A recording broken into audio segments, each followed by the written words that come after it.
இந்த ஃபெலிக்ஸுக்கு முன்பதாக பவுல் கர்த்தருடைய வார்த்தையை பேசுறார். இந்த ஃபெலிக்ஸுக்கு பேச பேச பேச பேச ஃபெலிக்ஸுக்கு பயம் உண்டாகுது.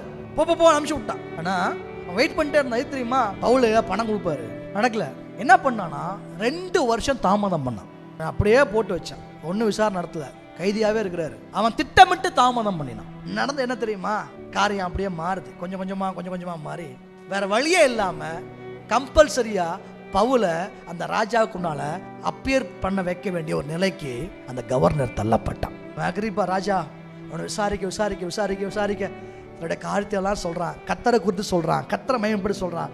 அன்னைக்கு அந்த ராஜா சொல்றான், கொஞ்சம் குறைய என்னவே நீ கிறிஸ்தவனாக்கிட்டியப்பா அப்படின்னு சொல்ற அளவுக்கு ஸ்ட்ராங்கா சுவிசேஷத்தை ராஜாக்கு முன்னால பவுல் பேசுறார். ஏன்னா கர்த்தர் சொல்லிட்டாரு, ராஜாக்களுக்கு முன்பாக நிற்கும்படி நான் தெரிந்து கொண்ட பாத்திரம். அவங்க ஆசீர்வாதத்தை சில நேரத்தில் சில அதிகாரத்தில் உள்ளவங்க டிலே பண்ணலாம். பைபிள் இடத்துல சொல்லுது, தரிசனம் குறித்த காலத்திற்கு வைக்கப்பட்டிருக்கிறது, முடிவில் அது விளங்கும். இன்னைக்கு விளங்காது சிலதெல்லாம், ஆனால் முடிவில் அது விளங்கும். அது பொய் சொல்லாது. அது தாமதித்தாலும் அதற்கு காத்துரு, நிச்சயமா வரும். அது தாமதிக்காதுன்னு கர்த்தர் உங்களோடு இன்னைக்கு பேச விரும்புறாரு.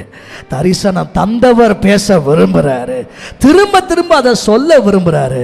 நீ ராயனுக்கு முன்பாக நிற்க வேண்டும், ஆகையினால நான் உனக்கு அனுக்கிரகம் பண்ணுவேன்.